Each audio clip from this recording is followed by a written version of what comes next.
Assalamualaikum warahmatullahi wabarakatuh.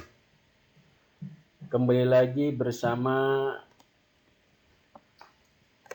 guru mata pelajaran agama Islam, yaitu Bapak Daden Muhtadin. Pada kesempatan kali ini, sebelum kita membahas materi dan mulai pembelajaran, marilah kita sama-sama berdoa kepada Allah Subhanahu wa taala dengan harapan mudah-mudahan Allah Subhanahu wa taala mengkaruniakan kepada kita ilmu yang bermanfaat dan berkah, dan juga mudah-mudahan Allah meridhoi kita semuanya. Amin amin ya Allah ya rabbal alamin. Materi yang akan kita bahas di kelas 11 yaitu bab 2 tentang bukti beriman. Di antaranya di dalamnya ada memenuhi janji, mensyukuri nikmat, memelihara lisan, dan menutupi aib orang lain. Bukti beriman, ruang lingkup materinya adalah dibagi menjadi 4. Yang pertama memenuhi janji, yang kedua mensyukuri nikmat, yang ketiga memelihara lisan, dan yang keempat menutupi aib orang lain. Marilah kita sama-sama membahas tentang bukti beriman yang pertama, yakni seseorang bisa memenuhi janji. Padanan kata janji dalam bahasa Arab adalah akad. Melalui kata ini muncul kata yang sering kita dengar, yakni akad, akidah, atau akad nikah. Menurut bahasa, akad berarti perjanjian atau ikatan yang kuat. Jadi, memenuhi janji merupakan kewajiban dan menjadi tanda orang itu beriman atau tidak. Itu sebabnya, jika dikaitkan dengan makna bahasa, maka janji itu harus ditepati dan dipenuhi. Kemudian masuk kepada jenis-jenis janji. Yang pertama, janji kepada Allah Subhanahu wa taala. Dan yang kedua, janji kepada sesama manusia. Itulah pembagian janji. Lalu kemudian, apa yang dimaksud dengan janji kepada Allah Subhanahu wa taala? Allah Subhanahu wa taala berfirman dalam Quran surat Al-A'raf ayat 172, A'udzubillahi minasyaitonirrajim, Bismillahirrahmanirrahim. Wa idh akhadha rabbuka min bani adama min zuhurihim dzurriyyatahum wa ashhadahum ala anfusihim alastu birabbikum qalu bala syahidna an taqulu yaumal qiyamati inna kunna an hadza ghafilin. Shadaqallahul adzim, yang artinya, dan ingatlah ketika Tuhanmu mengeluarkan dari sulbi atau tulang belakang anak cucu Adam keturunan mereka, dan Allah mengambil kesaksian terhadap roh mereka seraya beriman. Bukankah aku ini Tuhanmu? Mereka menjawab, betul, Engkau Tuhan kami.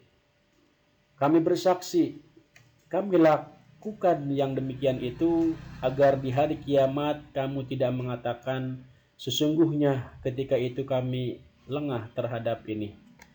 Quran surat Al-A'raf ayat 172. Lalu kemudian makna dari ayat tersebut adalah, ayat ini dengan jelas menyampaikan bahwa setiap manusia saat berada di dalam ruh atau rahim sudah menyampaikan janji setia untuk bertauhid dan menjalani hidup di dunia yang didasari fitrah. Karena fitrah itu sebenarnya jati diri. Lalu kemudian kita bahas janji kepada sesama manusia. Janji kepada manusia adalah janji-janji yang sudah dibuat dan disepakati, baik sebagai pribadi maupun dengan lembaga atau pihak lain. Melalui janji-janji inilah reputasi dan nama baik dipertaruhkan. Sekali atau beberapa kali janji tidak ditepati, tanggung sendiri akibatnya. Sulit sekali menumbuhkan kepercayaan jika orang atau pihak lain sudah pernah dicederai atau dilukai akibat janji yang telah disepakati. Terus selanjutnya marilah kita lihat apa manfaat memenuhi janji. Ya, di sini terdapat yang pertama, orang yang senantiasa memenuhi janji akan mendapatkan manfaat. Yang pertama, mendapatkan predikat sebagai muttaqin dan menjadi sebab tergapainya sifat muttaqin. Yang kedua, manfaat memenuhi janji adalah menjadi sebab datangnya keberhasilan, keamanan, dan ketentraman, serta jauh adanya konflik dan perselisihan. Kemudian yang ketiga, menghindari pertumpahan darah dan terjaga dari mengambil hak orang lain, baik dari pihak muslim atau non-muslim. Dan yang keempat, dapat menghapus kesalahan dan menjadi sebab dimasukkan ke dalam surganya Allah Subhanahu wa ta'ala.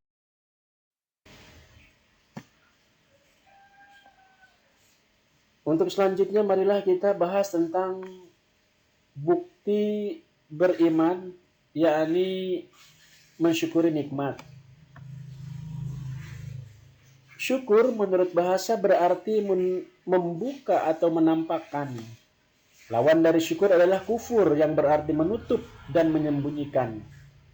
Adapun nikmat menurut bahasa adalah pemberian, anugerah, kebaikan, dan kesenangan yang diberikan manusia, baik berupa rezeki, harta, keluarga, maupun yang lain.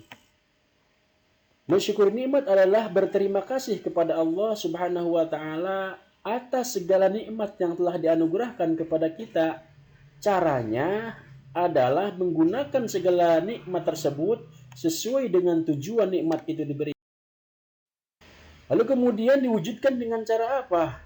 Atau perwujudan bersyukur itu kayak gimana?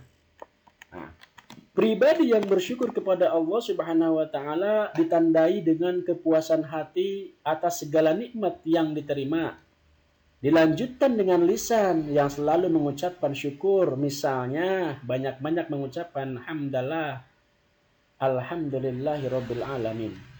Kemudian nikmat tersebut diwujudkan dan difungsikan oleh anggota tubuhnya dalam ketaatan hanya kepada Allah Subhanahu wa ta'ala. Imam Ghazali membagi syukur itu menjadi 3 bagian, yaitu ilmu, hal, dan amal. Melalui ilmunya, seseorang menyadari bahwa segala nikmat yang diterima itu semata-mata berasal dari Allah Subhanahu wa ta'ala. Keadaannya menyatakan kegembiraan. Selanjutnya, amal perbuatannya sesuai dan sejalan dengan fungsi nikmat tersebut diberikan. Lalu kemudian apa keuntungan orang yang bersyukur? Di sini ada yang pertama, jauh lebih produktif. Yang kedua, lebih bahagia dan optimis. Dan yang ketiga, manfaatnya kembali ke diri sendiri. Lalu kemudian bukti seseorang beriman itu diantaranya yang ketiga adalah memelihara lisan. Penggunaan lisan yang tidak terjaga menjadikan perang yang menimbulkan korban jiwa mulai dari hitungan yang kecil sampai mencapai ribuan, bahkan jutaan. Sebaliknya, melalui lisan juga muncul berbagai macam kedamaian, kesejukan, cinta, dan harapan yang tersemai di lubuk jiwa untuk satuan. Puluhan, ribuan, bahkan jutaan umat manusia. Rasulullah Shallallahu Alaihi Wasallam bersabda, An Abi Hurairah radhiyallahu anhu qala qala Rasulullah sallallahu alaihi wasallam man kana yu'minu billahi wal yaumil akhir falyakul khairan aw liyasmut. Rawahul Bukhari. Yang artinya diriwayatkan dari Abu Hurairah radhiyallahu an, Rasulullah shallallahu alaihi wasallam bersabda, barang siapa yang beriman kepada Allah dan hari akhir, maka hendaklah berbicara yang baik. Atau jika tidak mampu, maka diamlah. Hadis riwayat Al-Bukhari. Lalu kemudian di sini ada pembahasan tentang fitnah, ghibah, dan buhton. Penggunaan lisan yang tidak pada tempatnya mengakibatkan 3 hal. Yang pertama fitnah, kedua ghibah, dan yang ketiga buhton. Yang menjerumuskan diri sendiri, pihak lain, bahkan sampai level negara dan dunia. Marilah kita bahas tentang fitnah. Apa itu fitnah? Dalam Al-Quran, fitnah memiliki beberapa arti. Antara lain, yaitu cobaan, ujian, musibah, dan ada juga yang berarti siksa di akhirat. Sedangkan fitnah berdasarkan KBBI adalah perkataan bohong atau tanpa berdasarkan kebenaran yang disebarkan dengan maksud menjelekkan orang. Lalu kemudian ghibah dan buhton itu apa? Ghibah adalah membicarakan orang lain yang tidak hadir, sesuatu yang tidak disenanginya. Jika yang dibicarakan itu keburukan orang yang disebut tidak disandang oleh yang bersangkutan, itulah yang dinamakan buhton atau bohong besar. Rasulullah Shallallahu alaihi wasallam bersabda, An Abi Hurairah anna Rasulullah sallallahu alaihi wasallam qala atadruna mal ghibatu qalu Allahu wa rasuluhu alamu qala dzikruka akhaka bima yakrahu qila afara'aita in kana fi akhi ma aqulu qala in kana fihi ma taqulu faqad tabtahu wa illam yakun fihi faqad bahatta. Yang artinya diriwayatkan dari Abu Hurairah, sesungguhnya Rasulullah Shallallahu alaihi wasallam bersabda, tahukah kalian apa itu ghibah? Para sahabat menjawab, Allah dan Rasulnya lebih tahu. Kemudian Rasul menjawab, kamu menyebut saudaramu sesuatu yang tidak disukainya. Lalu para sahabat bertanya, bagaimana jika yang disebutkan itu benar? Rasulullah menjawab, jika yang disebutkan itu benar, maka kamu telah melakukan ghibah atau membicarakan aib orang. Dan sekiranya yang disebutkan itu tidak benar, maka engkau telah melakukan buhton atau kebohongan. Hadis riwayat Muslim.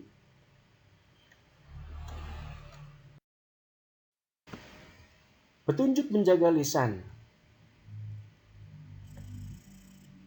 agar kita terhindar dari perkataan-perkataan yang tidak ada manfaatnya, dan senantiasa kita jaga lisan kita harus bagaimana? Maka di sini ada beberapa di antaranya. Yang pertama, harus menjauhi kebiasaan berkata bohong dan tidak bermanfaat. Jangan pula berbicara yang berlebihan. Kemudian yang kedua, jauhi pembicaraan yang batil, kotor, dan jorok. Yang ketiga, jangan berbicara dusta atau palsu. Yang keempat, jangan gunakan lisanmu untuk menggunjing. Yang kelima, jangan berkata kasar. Jauhi pula melakukan celaan dan melaknat orang lain. Yang keenam, jangan mengadu domba dan jangan pula mudah marah. Yang ketujuh, jawablah panggilan orang tua dengan sopan dan santun, serta jauhi banyak berbantah-bantahan. Anak-anakku sekalian, selanjutnya yaitu kita akan bahas tentang menutupi aib orang lain. Aib adalah celah, cacat, nista, noda, perilaku hina, atau ada juga bermakna kiasan yaitu arang di muka. Begitu beratnya keburukan akibat aib yang dibuka, maka siapapun jika mengetahui aib, maka hendaklah menutupi dan menyimpan rapat-rapat aib tersebut. Jangan sampai malah disebar ke khalayak ramai. Tidak ada satupun manusia yang ingin aibnya dibuka. Aib adalah keburukan yang bersifat rahasia, disebabkan sifatnya yang rahasia biasanya hanya diketahui oleh yang bersangkutan atau beberapa orang tertentu. Selanjutnya, macam-macam aib. Yang pertama ada aib zahir, yaitu aib yang nampak dan dapat diketahui secara lahir. Jika diperhatikan betul, misalnya cacat pada barang-barang perdagangan. Kemudian yang kedua, aib tersembunyi, yaitu aib yang tidak nampak karena disembunyikan, tidak terlihat meski sudah diperhatikan betul-betul. Aib dan medsos.